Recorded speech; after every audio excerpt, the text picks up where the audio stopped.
Hola, un gran saludo a todos. Les habla Claudio Rodríguez, director de baseballjaponés.com, y les doy la más cordial bienvenida al episodio número 14 de La Hora del Béisbol Japonés, un encuentro semanal para ponerlos al día con la actualidad de los latinos que están activos en la Liga Profesional Japonesa, hablarles la historia y las curiosidades de la NPB y también responder a las preguntas de nuestros seguidores. El programa de hoy, como siempre, está repleto de información muy importante. Comenzaremos, como es costumbre, con el resumen de las noticias más importantes de la semana. Luego hablaremos de los uniformes alternativos que utilizan los equipos de la NPB. Y por último responderemos a las preguntas que recibimos de nuestros fanáticos esta semana. De manera que, sin más demoras, comencemos a pegarle la pelota. Antes de pasar al resumen de las noticias de la semana, queremos, como siempre, comentar algunas notas breves que tenemos o que recopilamos durante esta semana. La primera de ellas es que el mexicano Luis Cruz fue movido a la lista de lesionados el pasado 29 de abril. En el partido del jueves, el 28 de abril, en el primer turno, Cruz se pegó un foul, batió la pelota y se pegó la pelota a sí mismo en el pie izquierdo, si mal no recordamos, y le dolió mucho, no se sintió bien. Él terminó ese turno al bate, falló con un roletazo al campo corto, pero después pidió que lo sacaran del juego porque no se sentía bien, estaba doliendo mucho. Al día siguiente, el equipo, el viernes, estamos hablando del 29 de abril, el equipo de los Gigantes de Yomiuri decidió moverlo a la lista de lesionados para que pues tenga tiempo suficiente para recuperarse. Y esto significa, de acuerdo a las reglas de la NPB, que Cruz no podrá volver al equipo mayor de Yomiuri por un mínimo de 10 días. De manera que tenemos que esperar como mínimo hasta el 9 de mayo para que él sea elegible de nuevo para regresar al primer equipo de Yomiuri. Al parecer, el 30, el sábado, él fue a visitar el equipo al estadio simplemente para reportar su progreso y cómo se sentía. Pero de nuevo, de acuerdo a las reglas de la NPB, una vez que un jugador es movido a la lista de lesionados, tiene que quedarse ahí por lo menos 10 días. No puede regresar inmediatamente al roster. De manera que será como mínimo hasta el 9 de mayo que Luis Cruz estará fuera de acción. Pero considerando que fue simplemente un pelotazo, lo más probable es que en el mínimo del tiempo requerido Cruz pueda volver a la acción y continuar su campaña con los Gigantes de Yomiuri, porque le ha estado yendo bastante bien hasta ahora. Otra nota breve que queríamos comentar es la del novato Shota Imanaga. Es un zurdo lanzador de las Estrellas de Dena. Este es su primer año como profesional, y en el partido del 29 de abril, que fue el viernes, Imanaga ponchó a 14 bateadores, lanzó un juegazo, pero lamentablemente perdió. No recibió apoyo ofensivo de su equipo, que ha sido el gran problema de Dena toda esta temporada. Esa es la razón por la que está en último lugar. El equipo no está bateando y el marcador terminó 2-1. Imanaga solamente concedió una carrera en 8 entradas completas, si no nos equivocamos. Repetimos, ponchó a 14 bateadores, pero lamentablemente perdió el juego, y no solo perdió el juego del viernes, sino que ha perdido todas las aperturas que ha realizado hasta ahora por el mismo problema, por falta de apoyo ofensivo de sus compañeros. El récord de Imanaga es 0-4, 0 victorias y 4 derrotas en este momento. Pero a pesar de ello, su efectividad, 2.45, es la quinta mejor efectividad de la Liga Central. De manera que es un muchacho de mucho talento, que lo ha mostrado ya, que caramba, no todo el mundo tiene la habilidad de ponchar a 14 bateadores en un juego, pero lamentablemente, a pesar de ese gran esfuerzo que hizo, perdió el partido 2-1 y dejó su récord en 0-4. De manera que esperemos que Imanaga pues pueda cosechar su primera victoria pronto, y también que Dena pueda empezar a batear mejor y empezar a ganar más partidos. Recuerden, el manager, el venezolano Alex Ramírez, es el nuevo manager del equipo, y estamos seguros que él se imaginaba un desarrollo distinto, un comienzo distinto de temporada con su equipo.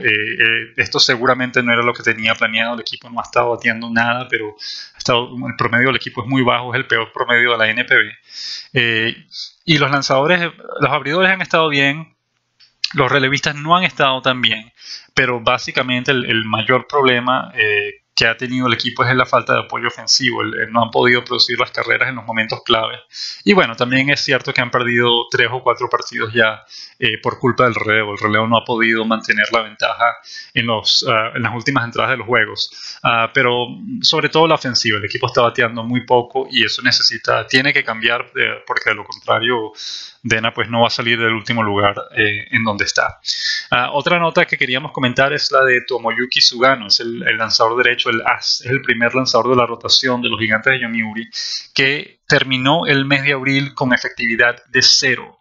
Permitió una carrera sucia, nada más, eso no se cuenta, de manera que su efectividad por todo el mes de abril es 0 y lanzó más de 33 entradas. Solo 3 lanzadores en la historia del equipo han tenido una efectividad, no en la historia del equipo, en la historia de la NPB, no han podido terminar un mes completo con efectividad de 0 y haber lanzado como mínimo 30 entradas, de manera que es un inicio increíble. Eso seguramente le va a valer el premio al jugador más valioso del mes en la categoría de lanzadores para Tomoyuki Sugano. Otro dato que queremos resaltar de Sugano es que su WHIP es una estadística que cuenta el número de boletos y el número de hits que ha permitido un lanzador por cada entrada lanzada. Y ese WHIP, como llaman esa estadística, para Sugano en este momento es de 0.71. Él solo ha permitido 2 boletos nada más en toda la temporada y ya ha lanzado 48 entradas. De manera que es increíble. Ese WHIP de 0.71 en este mismo momento en las grandes ligas sería la tercera mejor marca, pero ninguno de los 2 lanzadores que lo supera ha llegado siquiera a las 40 entradas. Pero Sugano tiene ya 48 entradas lanzadas y tiene un WHIP de 0.71. Esto es algo absolutamente increíble. La verdad que está teniendo una gran temporada Sugano, y ya lo veremos porque de acuerdo a cómo termine su equipo, él será un candidato nuevamente al premio al jugador más valioso de la temporada en la Liga Central, que es un premio de hecho que ya Sugano ha ganado en el pasado. De manera que gran inicio de temporada para Sugano. Muchas felicidades para él y pues lo estaremos siguiendo porque seguramente va a terminar la temporada con muy buenos números. Otra nota es la del dominicano Jamaico Navarro, que está bateando para 3.33 y promedia una carrera empujada por juego luego de sus primeros 7 juegos. Recuerden, Navarro debutó el 23 de abril en la NPB.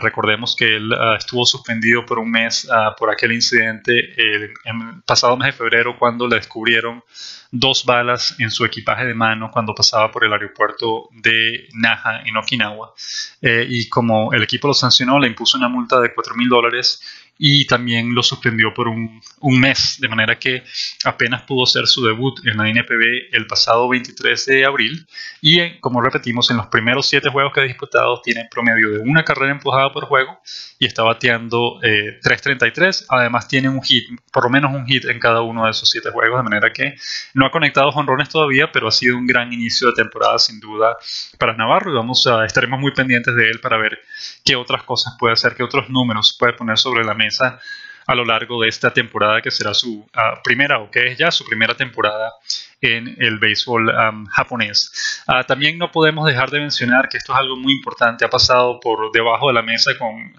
todos los jonrones que han estado pegando Mejía y Gómez y Viciedo, y con las candidaturas de Mejía y Viciedo al candidato al jugador más valioso del mes, que es algo de lo que ya vamos a hablar con más detalle un poco más adelante.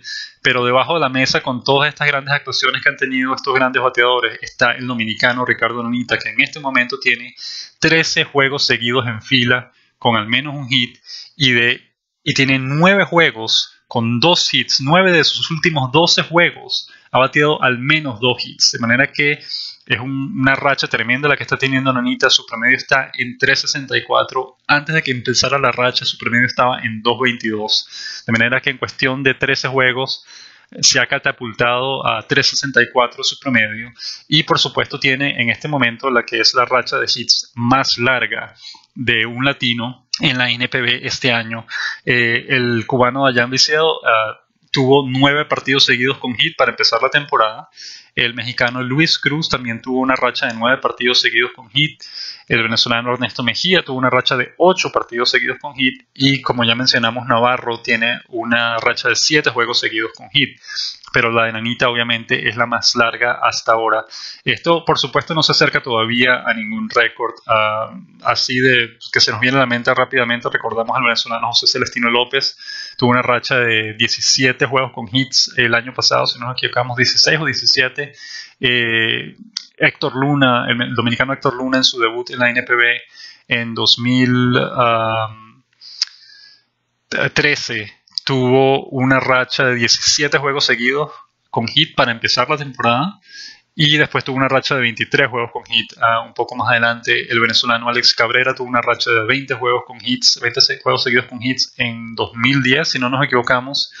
Y el venezolano Alex Ramírez tiene la racha más larga de partidos con hit para un latino, que es 27, y esa la consiguió en la temporada 2008. De manera que igual no se ha detenido todavía, estamos pendientes de cuántos partidos más puede sumar Nanita con hit, pero de momento le está yendo muy bien y ya se ha ganado la titularidad, porque de hecho no fue titular cuando comenzó la temporada, lo están utilizando más como bateador emergente, pero es fantástico pues que le esté yendo muy bien, que esté bateando tanto, tiene incluso un buen número de carreras empujadas y que se haya ganado la titularidad, que es lo más importante, de manera que le deseamos lo mejor y esperemos que pueda seguir acumulando buenos números y teniendo un buen promedio para el resto de la temporada. Otro dato que hay que mencionar con Anita es que todavía no reúne los turnos suficientes para aparecer en la lista de los mejores bateadores de la Liga Central, porque si los reuniese, si tuviese los turnos suficientes, en este momento sería el líder bate de la liga. De manera que esperemos que pronto ya reúna los turnos suficientes y pueda meterse en la lista de los mejores bateadores de la Liga Central, porque será fantástico verlo ahí y esperemos que se pueda mantener por un buen tiempo y Dios mediante hasta el final de la temporada se mantenga entre los 10 primeros bateadores del circuito. De manera que estas fueron las notas breves que queríamos comentar y pasemos ahora a nuestra sección, las noticias de la semana.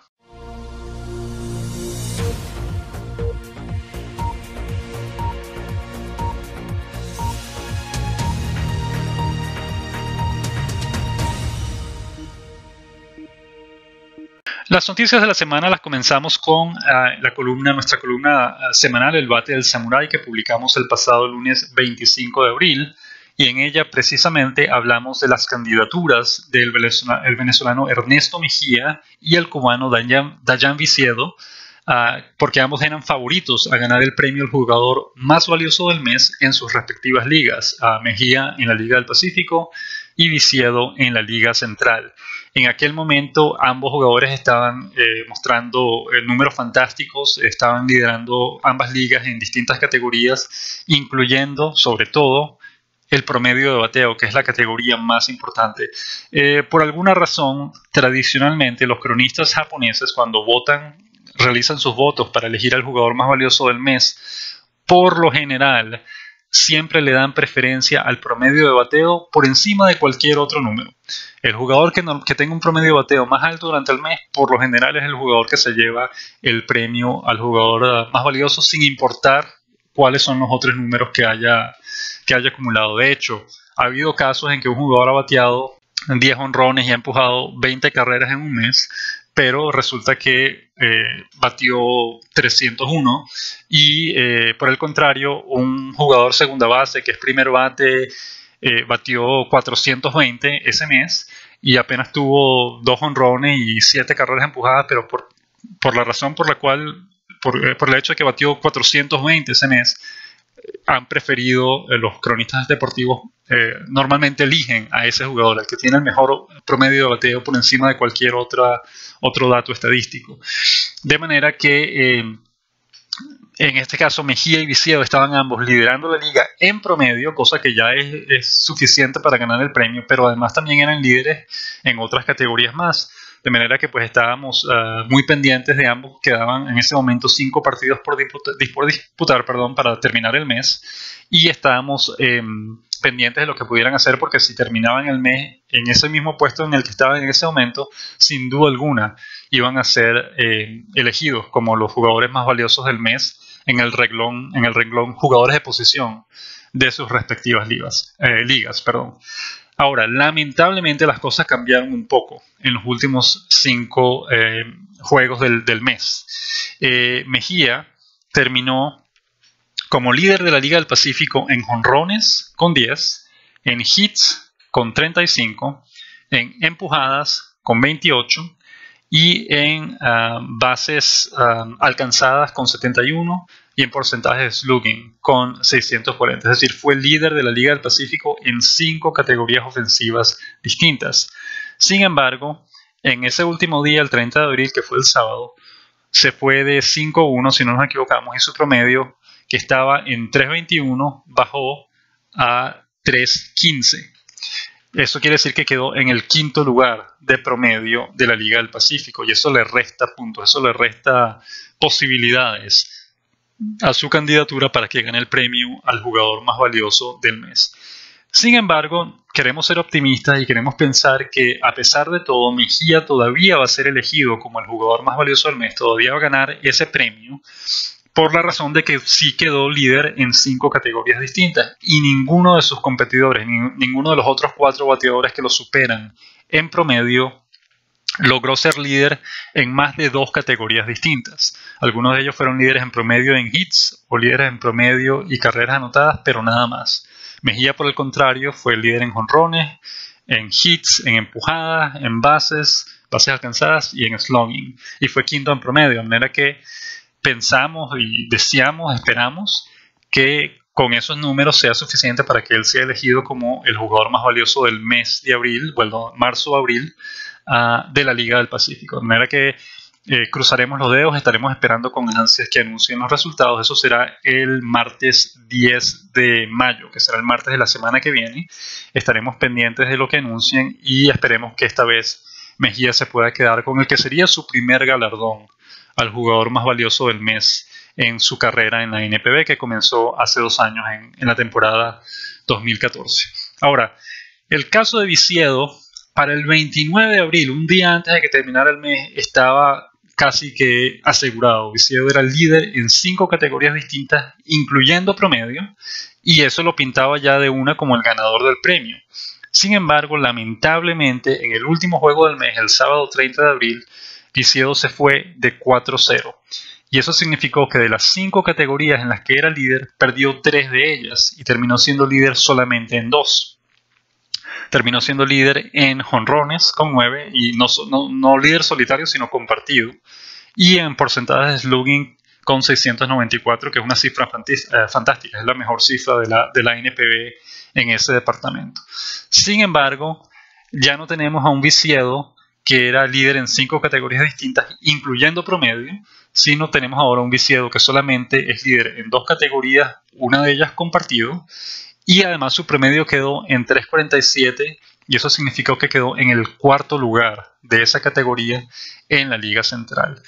De manera que un día antes el premio estaba prácticamente asegurado, pero un día después ya no está tan seguro como parecía antes. De hecho, lo más probable, nos tememos, es que no lo vayan a elegir como el jugador más valioso del mes, porque los otros candidatos que lo superan ahora en promedio tienen números tan importantes o tan destacados como los de él. Por ejemplo, el segunda base de los Carpas de Hiroshima, Ryosuke Kikuchi, terminó con el mejor promedio de la liga y fueron como 20 puntos por encima del promedio de Viciedo.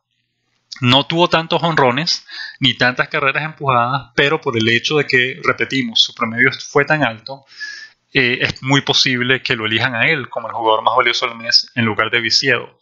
Otro candidato fuerte, y es en nuestra opinión el que tiene más posibilidades de llevárselo, es el norteamericano Brad Eldred. Es el primera base el jardinero izquierdo de los Carpas de Hiroshima. Eldred es un tipo gigantesco, es muy alto, muy poderoso, que ya ganó un título de jonrones en la Liga Central hace un par de años. Eldred, que vino de tener una mala temporada el año pasado, estuvo lesionado, está jugando muy bien, está bateando. De hecho, hoy domingo ya es líder bate de la Liga Central. Ayer era segundo, pero hoy es líder bate de la Liga Central. Tiene el mismo número de empujadas. Bueno, de hecho ya pegó un jonrón más, tiene 10 jonrones, ya superó a Viciedo en ese departamento, aunque al terminar el mes de abril él estaba en 9 jonrones, estaba empatado con Viciedo. No tiene tantas carreras empujadas como Viciedo. Viciedo tiene 23 en este momento. En ese momento tenía 22, pero Eldred tenía como 18, no estaba muy lejos de Viciedo, pero el hecho de que tenía un promedio que era al menos 10 puntos superior o 15 puntos superior al de Viciedo, probablemente le termine dando el premio a Eldred, porque tiene un número similar de jonrones, un número similar de empujadas, pero un promedio mucho mejor. Mientras que Kikuchi tenía un promedio un poquito más alto que el de Eldred, pero no tenía ni tantos jonrones ni tantas carreras empujadas. De manera que creemos que será Brad Eldred, el norteamericano de los Carpas de Hiroshima, el que se termine llevando el premio al jugador más valioso del mes y no Vicedo. Sin embargo, todavía no lo sabemos. Igual que en el caso de Mejía, tenemos que esperar hasta el próximo martes 10 de mayo a que anuncien los resultados. Cruzaremos los dedos, por supuesto, uno nunca sabe. Repetimos, el viernes 29 de abril, Vicedo era el favorito claro para ganar el premio. Las cosas cambiaron al día siguiente, pero puede que por alguna razón los cronistas todavía lo elijan a él como el jugador del mes. De manera que vamos a esperar a ver que anuncien los resultados y pues estaremos deseando lo mejor y cruzando los dedos para que Vicedo pueda llevarse ese premio. Sería de hecho apenas la tercera vez en la historia, si ocurre, que dos jugadores latinos ganen el premio al jugador más valioso del mes el mismo mes en ambas ligas. La última vez que ocurrió fue en 2009, si no nos equivocamos. Ramírez fue el mejor en 2007. Ramírez fue el jugador más valioso de la Liga Central en el mes de agosto, y el dominicano José Fernández fue el jugador más valioso de la Liga del Pacífico en el mes de agosto también. Y antes de eso ocurrió también en la campaña 2001, en el mes de abril, cuando el venezolano Roberto Petagine fue el jugador más valioso de la Liga Central en abril, y ese mismo mes su compatriota Alex Cabrera fue el más valioso en la Liga del Pacífico.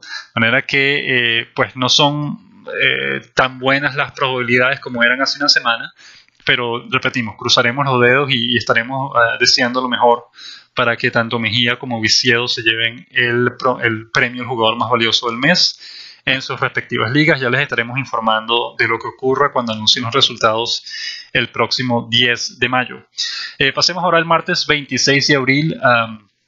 El cubano Alfredo Despaine conectó su quinto jonrón de la temporada, y el cubano, su compatriota Dayan Vicedo, conectó el octavo jonrón de la temporada. Eso ocurrió en los juegos del martes 26 de abril. Al día siguiente, el miércoles 27 de abril, Despaine conectó dos dobles y remolcó una carrera. Pasó por una buena racha de bateo Despaine en ese momento, y en ese día pues conectó un par de dobles y sumó una carrera remolcada a su total de esta temporada. El jueves 28 de abril, Gómez conectó su octavo cuadrangular. Mauro Gómez, el dominicano, conectó su octavo cuadrangular de la temporada, y en ese momento igualó el liderato de la Liga Central. El viernes 29 de abril, el cubano Vicedo conectó su noveno jonrón de la temporada y empujó dos carreras. En ese momento, repetimos, Vicedo asumió el liderato de bateo de la Liga Central. Estaba bateando 2.62 en ese momento, igualó el liderato de jonrones con 9, se mantuvo como el segundo mejor remolcador en ese momento tenía, si no nos equivocamos, 21 carreras empujadas. Y estaba repetimos, en una posición perfecta para ganar el premio al jugador más valioso del mes, pero lamentablemente el día siguiente se fue de 4-0 y perdió perdió 3 de los 5 lideratos que tenía, y eso ya pues le restó puntos para ganar el premio. Ese mismo día, el viernes 29 de abril, el venezolano Ernesto Mejía conectó su noveno jonrón de la temporada. Luego el día siguiente, el sábado 30 de abril, Mejía conectó su décimo jonrón de la temporada y Gómez conectó su noveno jonrón de la temporada para igualar el liderato de jonrones de la Liga Central. Y como ya mencionamos, Vicedo se fue de 4-0 y pues perdió muchos puntos en su candidatura al jugador más valioso del mes. De hecho, eso que comentamos anteriormente de que los cronistas japoneses le dan más peso al promedio de bateo que a ninguna otra cosa a la hora de elegir al jugador más valioso del mes, se nota mucho en el caso precisamente de Mauro Gómez. Mauro Gómez está bateando 2.64, pero es co-líder de jonrones, o bueno, era líder en ese momento de jonrones de la Liga Central, y también líder de carreras empujadas, y tenía más jonrones y más empujadas. Bueno, estaba igualado en jonrones, pero tenía muchas más empujadas que cualquier otro jugador de la liga. Sin embargo, porque su promedio es tan bajo, estaba en 2.64, 2.60 en ese momento, pues no apareció ni siquiera, su nombre ni siquiera estuvo incluido en la lista de candidatos al jugador más valioso del mes. Repetimos, todo por el promedio, porque su promedio de bateo estaba muy bajo. De manera que por eso es que mencionamos, una vez que Vicedo perdió el liderato de bateo que tenía un día antes, pues ya sus posibilidades de ganar el premio se redujeron bastante. Sin embargo, pues estaremos pendientes de lo que ocurra y de que anuncien los resultados de la votación.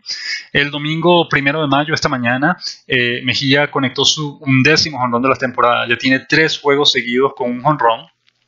Y también asumió el liderato absoluto de jonrones en la liga de la NPB.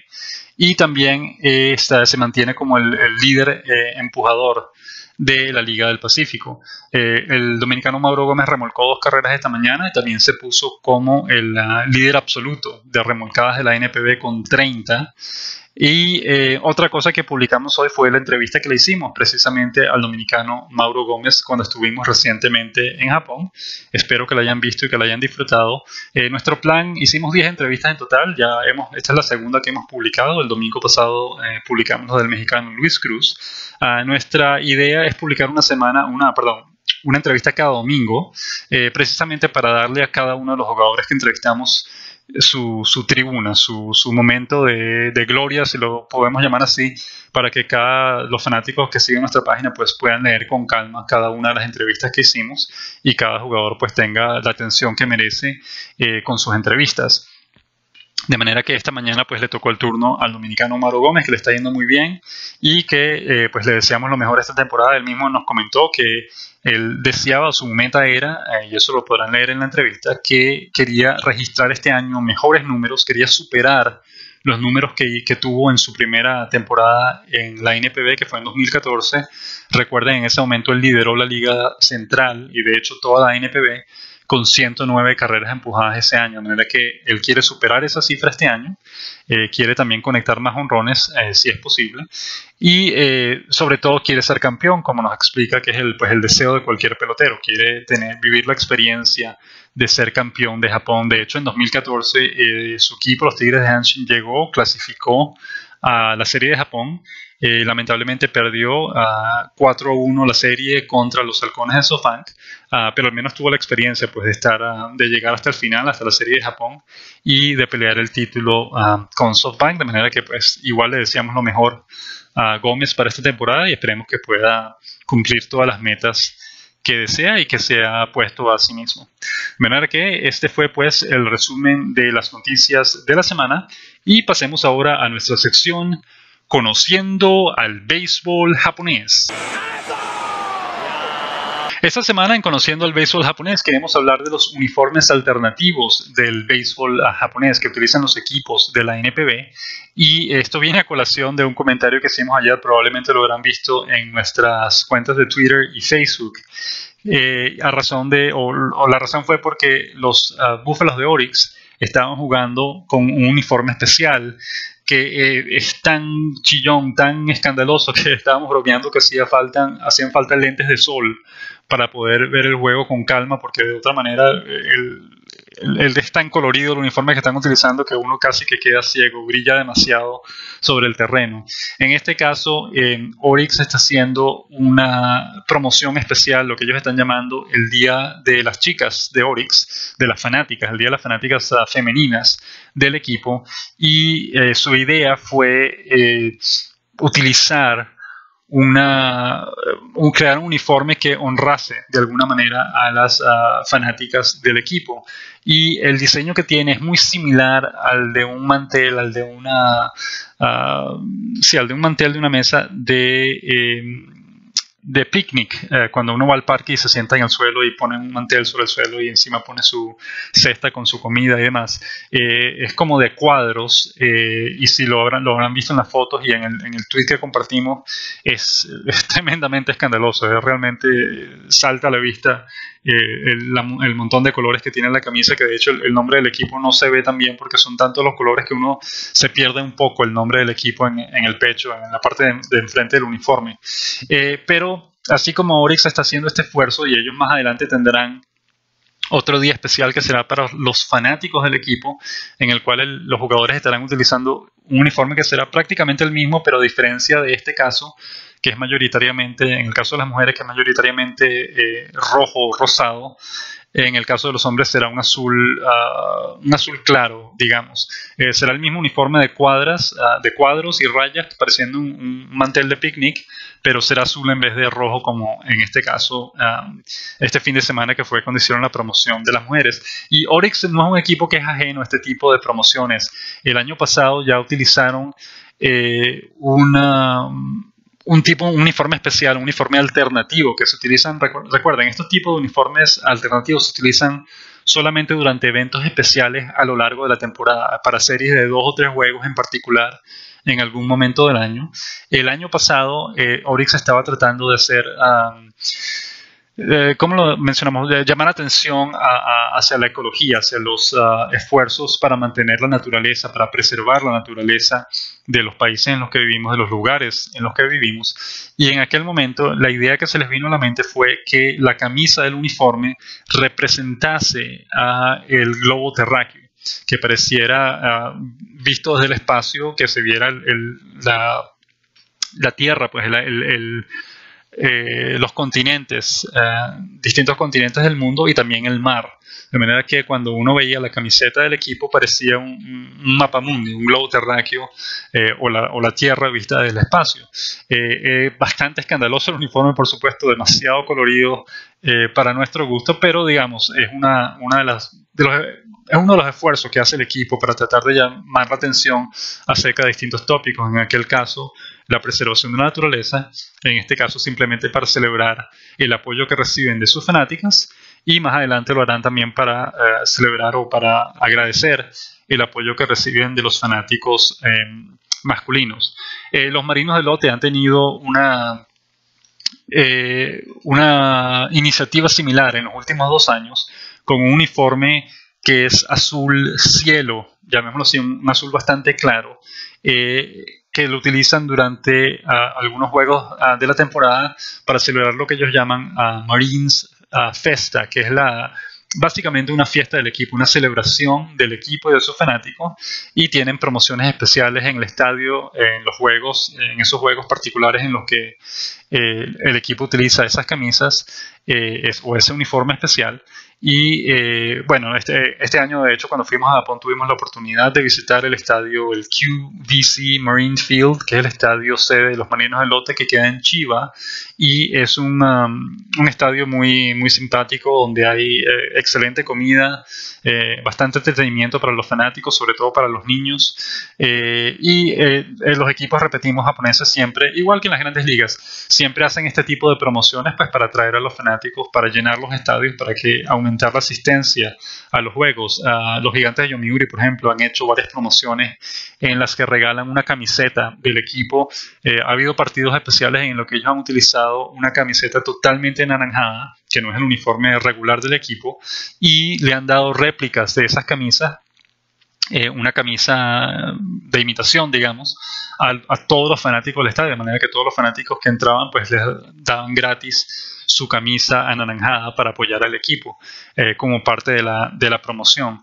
De manera que asimismo todos los 2 equipos de la NPB realizan promociones similares, regalan sea camisas, toallas o lo que sea a sus fanáticos cuando van a ver los juegos. La idea es, pues, por supuesto, aumentar la asistencia y llenar los estadios.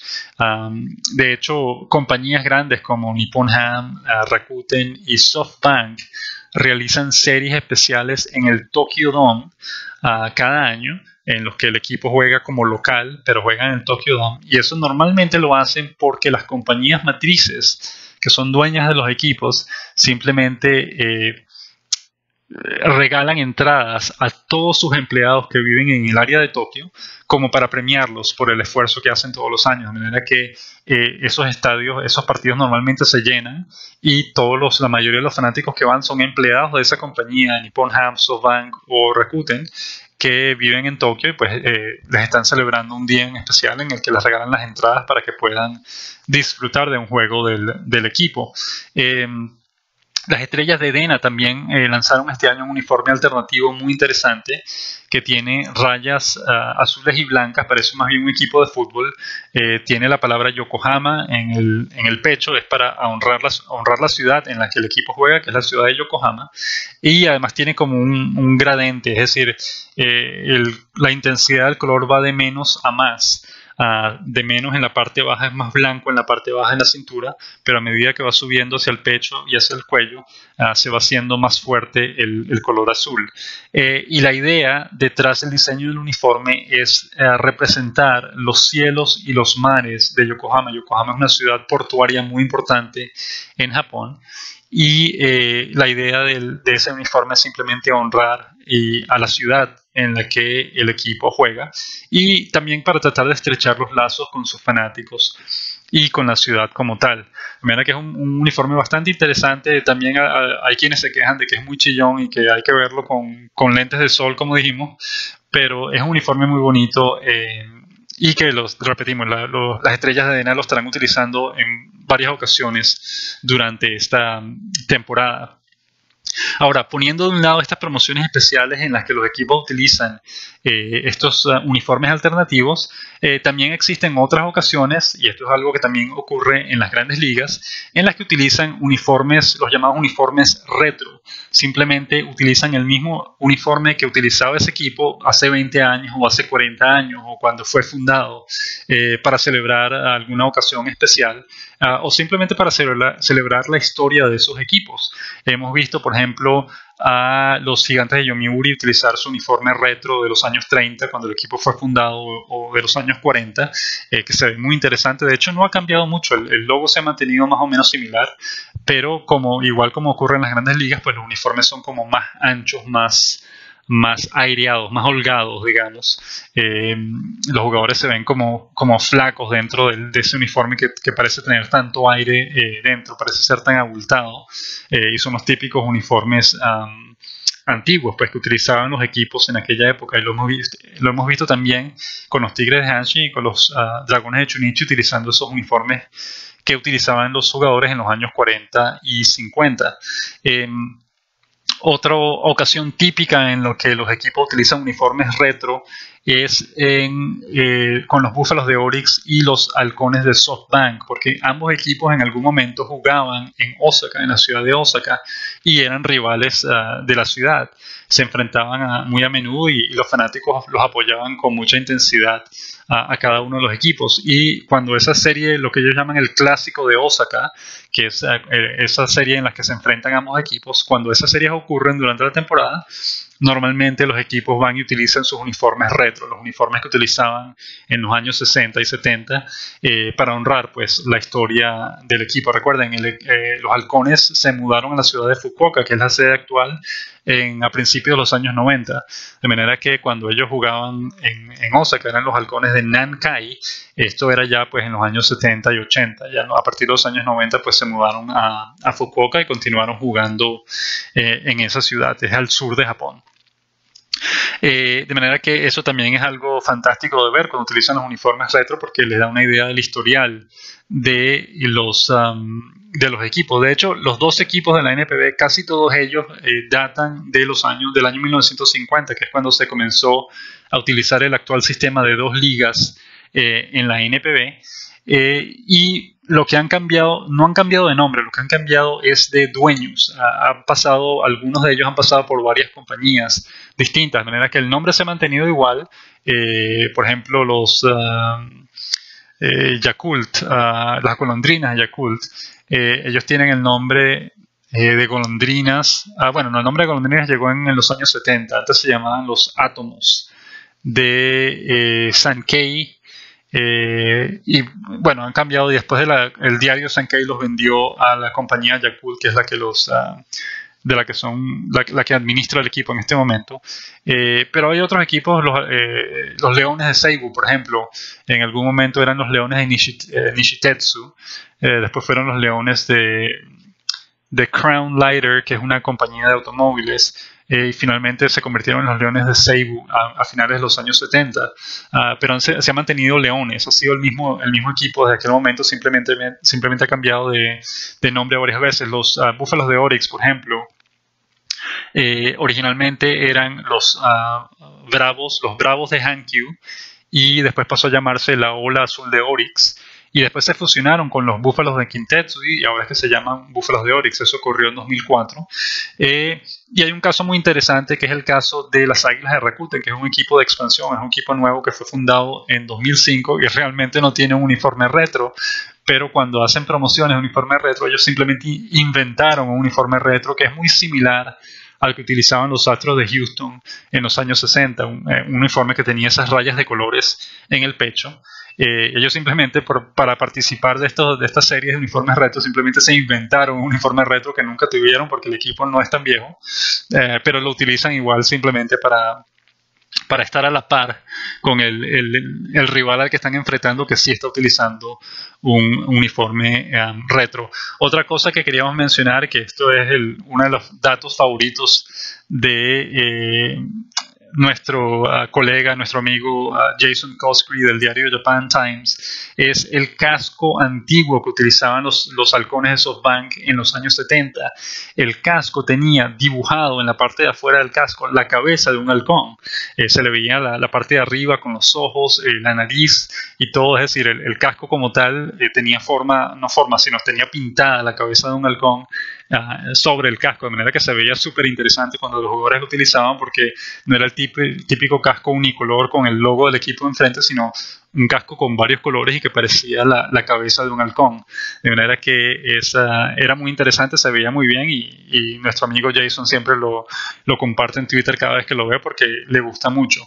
Otra cosa también muy interesante que queremos mencionar es que cuando los luchadores de Nippon Han disputan estas series en las que utilizan uniformes retro, caramba, ellos le prestan tanta atención a los detalles, que el generador de caracteres de la televisora que está transmitiendo los juegos también utilizan el mismo generador de caracteres que utilizaban en los años 70, con esos gráficos hoy día se ven muy rústicos, digamos, muy elementales, pero en aquella época eso era primera tecnología, pues eso era algo muy moderno.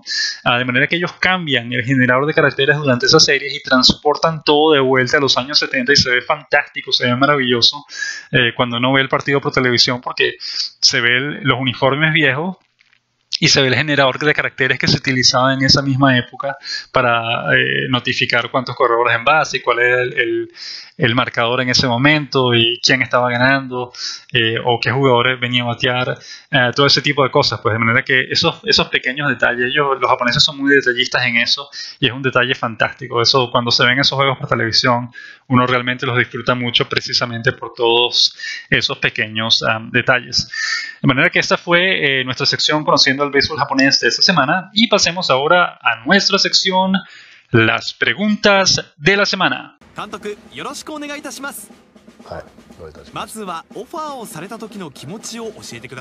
preguntas de la semana las comenzamos con la pregunta de José G, que nos escribe vía Twitter y nos pregunta: ¿qué pasó con el venezolano Edison Barrios, que juega en SoftBank? ¿Está lesionado o fue enviado a las ligas menores? Gracias, nos pregunta José.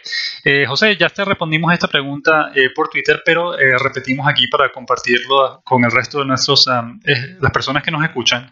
Edison Barrios lamentablemente no ha tenido una buena temporada hasta el momento. Desconocemos si es por falta de forma o por alguna lesión o por alguna molestia que está sufriendo, pero su efectividad está sobre 9, no ha estado lanzando bien. Los partidos que ha lanzado le ha ido mal, le han bateado bastante, le han hecho muchas carreras, de manera que hace ya un par de semanas el equipo lo bajó a las ligas menores, al conjunto menor, al conjunto filial, para que se ponga a tono. Repetimos, desconocemos si está lesionado o está sufriendo algún tipo de molestia, pero hasta el momento se mantiene ahí. Y otra cosa que hay que aclarar es que no se mantiene ahí simplemente porque le siga yendo mal, o porque siga arrojando malos resultados, sino porque también, recuerden, existe, especialmente en el caso de SoftBank, existe el límite de extranjeros que todos los equipos pueden tener en su roster activo, que es de 4.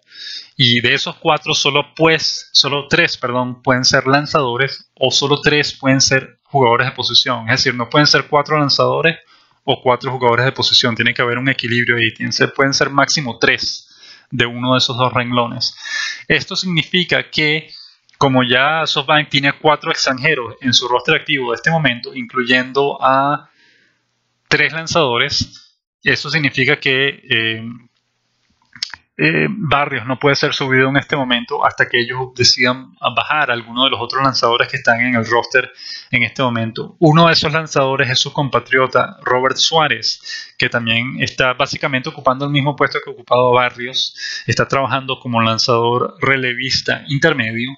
Y a diferencia de Barrios, a Suárez le ha ido muy bien. Suárez está lanzando casi 99 millas por hora, está dominando a los bateadores que está enfrentando, tiene efectividad de 1.17 en 5 o 6 aperturas.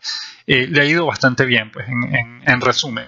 Y mientras le siga yendo bien, Barrios no va a tener chance de volver a subir, porque repetimos, ya son 3, ya tienen el máximo de lanzadores extranjeros que pueden tener en el roster, y los otros 2 le está yendo muy bien. Denis Sarfate, el norteamericano, es el cerrador titular del equipo y él es fantástico, y el otro es el holandés Rick van der Hurk, y van der Hurk es el abridor más efectivo que tiene el equipo en este momento, de manera que mientras estos 3 lanzadores se mantengan trabajando con la misma efectividad y mantengan arrojando esos resultados tan fantásticos que han arrojado hasta ahora, Barrios lamentablemente no tiene ningún tipo de posibilidad de regresar al primer equipo, salvo que uno de ellos se lesione o pase por una mala racha y el equipo decida bajarlo al conjunto filial para darle descanso. Pero salvo que algo de eso ocurra, lamentablemente Barrios se va a mantener en el equipo menor durante el resto de la temporada. Igual, pues, cualquier cosa puede ocurrir y estaremos pendientes de él, de que pueda ser subido otra vez. Pero repetimos, en este momento las cosas no lucen bien, y no por su culpa, repetimos, no porque él le siga yendo mal o nada por el estilo, sino porque es que las reglas no permiten al equipo que lo suma, pues no hay cupo para él en el primer equipo en este momento, y eso promete mantenerse así por un tiempo largo. De manera que, pues, lamentablemente no son muchas las oportunidades que tiene Barrios en este momento de lanzar. La siguiente pregunta nos llegó de Charles the 12, Carlos el 12, vía Twitter. Nos pregunta: ¿cómo pueden hablar del jugador más valioso si la temporada está joven? Quedan muchos partidos. Esta pregunta ya también se la respondimos a Carlos, y lo que le explicamos es que él estaba respondiendo uno de estos tweets en los que mencionábamos los números de Mejía y Viciedo. Y pues, para clarificar una vez más, aunque ya le respondimos a Carlos vía Twitter, estamos hablando en este caso del jugador, el premio al jugador más valioso del mes, no de la temporada completa. No estamos seguros si en las grandes ligas, creemos que sí, también existe el premio al jugador más valioso del mes, pero al menos en Japón, cada mes de la temporada se dan premio al jugador más destacado en 2 renglones distintos: al lanzador más destacado y también al jugador de posición más destacado. De manera que, pues, en este caso, cuando mencionamos esos datos en Twitter, nos estábamos refiriendo a las posibilidades que tenían el venezolano Ernesto Mejía y el cubano Dayan Viciedo de ganar el premio al jugador más valioso del mes en sus respectivas ligas. Esperemos, Carlos, que esto te aclare tu pregunta. La siguiente pregunta nos llega de Jesús Castellum, que es un seguidor ya muy antiguo de nuestra página. Nos pregunta vía Facebook: ¿cuándo regresa Jafet Amador?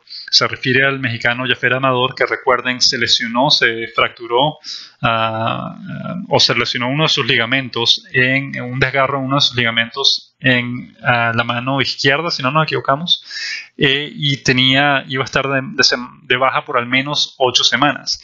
Las 8 semanas ya se están cumpliendo, de manera que ahora, a principios de mayo, si todo fue como se esperaba, es decir, si el tiempo de recuperación es el mismo que se espera en este tipo de situaciones, con este tipo de lesiones, Amador ya debería estar listo, debería estar al menos empezando a jugar ya partidos en el conjunto menor de las Águilas de Rakuten y esperemos que en cuestión de una semana, 2 semanas quizás, pueda ya debutar finalmente en la NPB y pueda empezar a ayudar a su equipo que lo necesita, que pues está necesitado de ofensiva. Esperemos que le puedan dar el chance de jugar a diario y que pueda contribuir, que pueda demostrar, es lo más importante, que pueda demostrar lo que es capaz de hacer en la NPB con su bate, porque es un gran bateador, sin duda. La siguiente pregunta o comentario nos llega de Mauricio Crasi vía Facebook, y Mauricio nos insiste, ya varias veces nos ha escrito diciendo que él no puede abrir la página, en este caso se refiere a baseballjapones.com, a nuestra página, para ver los resultados y las noticias que publicamos. Mauricio, desconocemos cuál es la razón, te vamos a contactar directamente para que nos des más detalles. Quizás tenga que ver con la manera en que estás tratando de acceder a la información. Quizás estás utilizando un teléfono móvil o una tableta o algo en especial que por alguna razón no te permita que veas la información. Sin embargo, eres el único que nos ha escrito comentando esto. No hemos tenido ninguna otra persona quejándose de que no tienen acceso, no pueden ver nuestra página. Y de hecho, pues queremos en este caso, en este momento, aprovechar la oportunidad para decirle a todos nuestros seguidores, a todas las personas que nos escuchan, si alguno de ustedes tiene un problema similar, por favor comuníquense con nosotros, déjennos saber para que podamos investigar a ver si hay alguna manera de resolver este problema. Pero hasta donde entendemos, Mauricio, tú eres el único que tienes ese problema. El resto de nuestros seguidores tienen la oportunidad de ver nuestra página sin ningún tipo de problemas. De manera que igual estaremos investigando a ver qué podemos hacer para resolver ese problema y para ayudarte. Finalmente nos escribe Juan Horta vía correo electrónico. Recuerden, nuestro correo electrónico es baseballjapones@gmail.com y nos pueden escribir a esa dirección en cualquier momento, que con mucho placer les responderemos. Juan nos hace varias preguntas. Nos pregunta primero, quisiera saber del Salón de la Fama del Béisbol japonés, si existe, quiénes han sido exaltados con más votos y si hay algún latino u otro jugador no japonés en esa lista.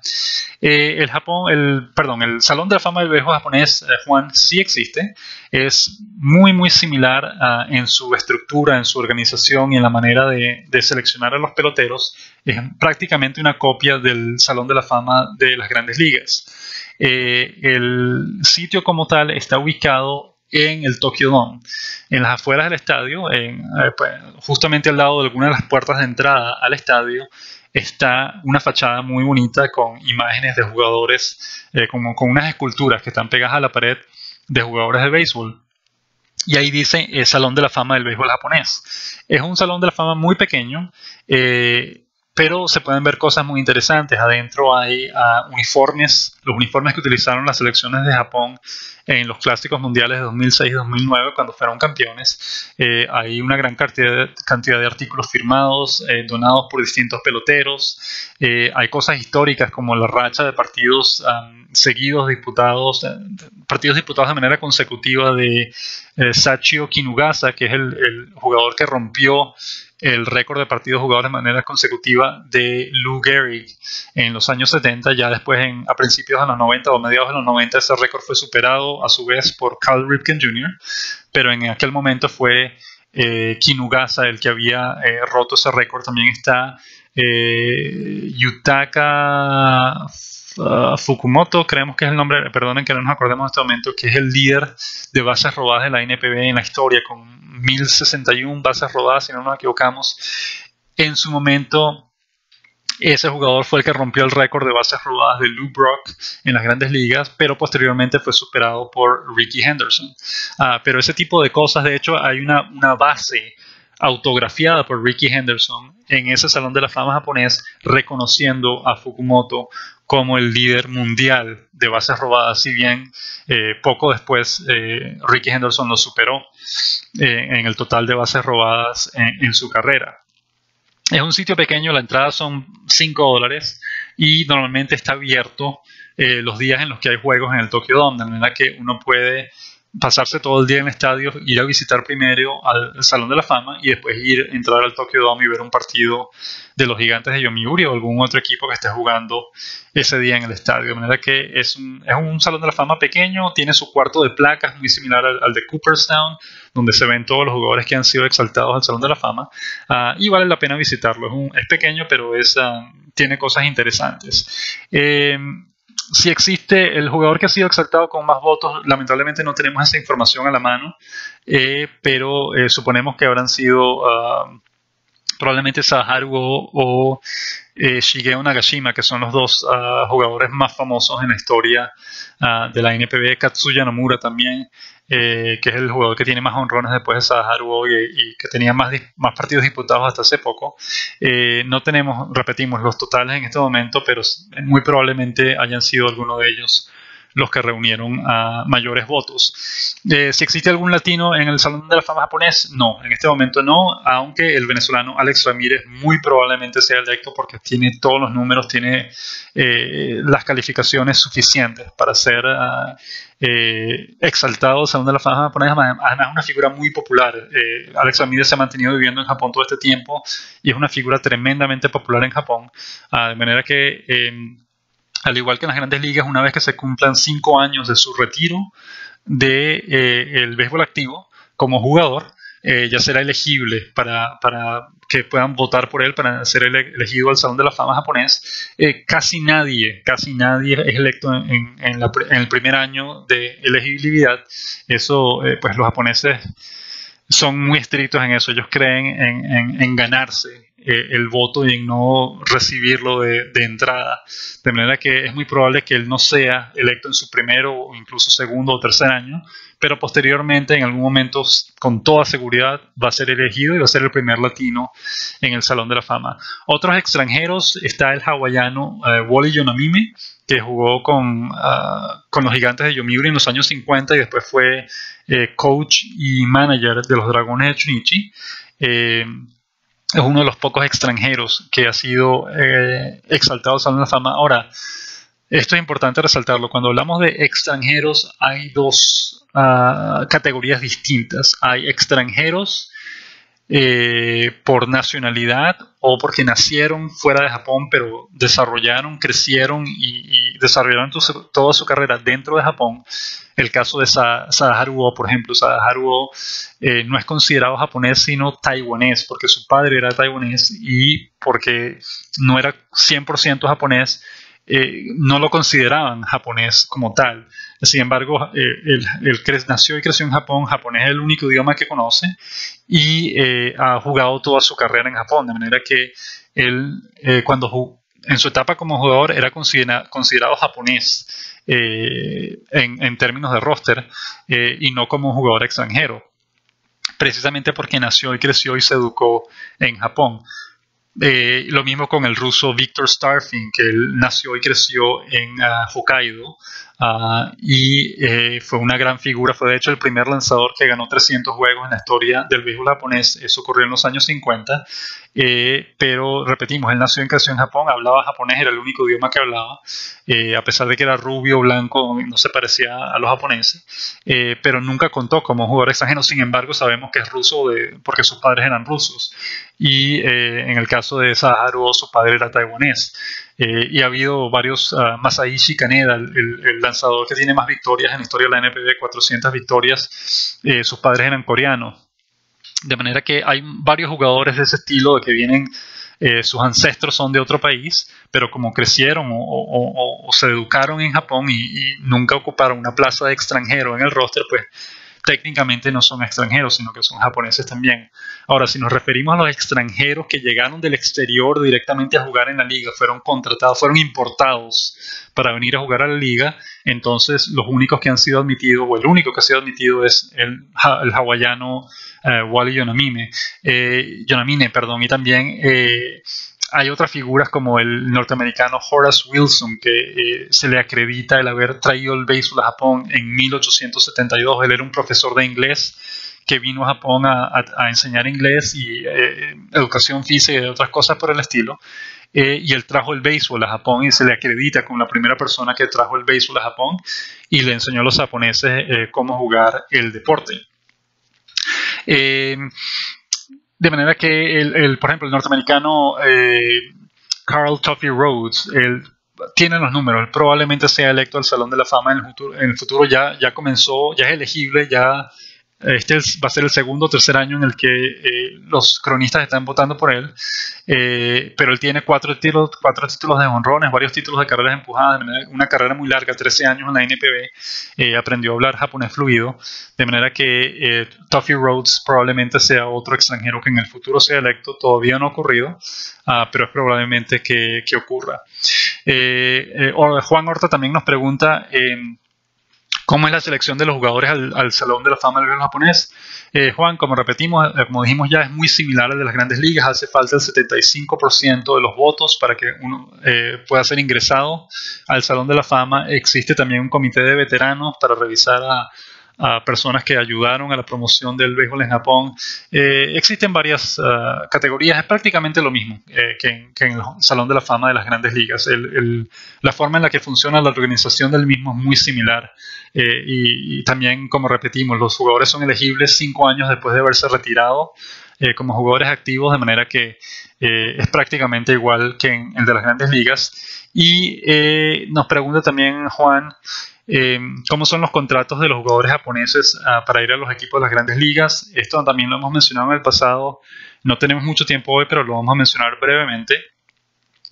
Los jugadores japoneses firman un contrato estándar que requiere que ellos jueguen 9 temporadas completas para su equipo antes de poder convertirse en agentes libres. Una vez que se convierten en agentes libres pueden irse a las grandes ligas si quieren, pero obviamente esto ocurre ya cuando tienen 29, 30 años de edad y pues no están ya están casi que entrando a la fase de declive de su carrera, de manera que cuando se van a las grandes ligas pues no tienen mucho tiempo o no tienen la oportunidad de quedarse muchos años ahí.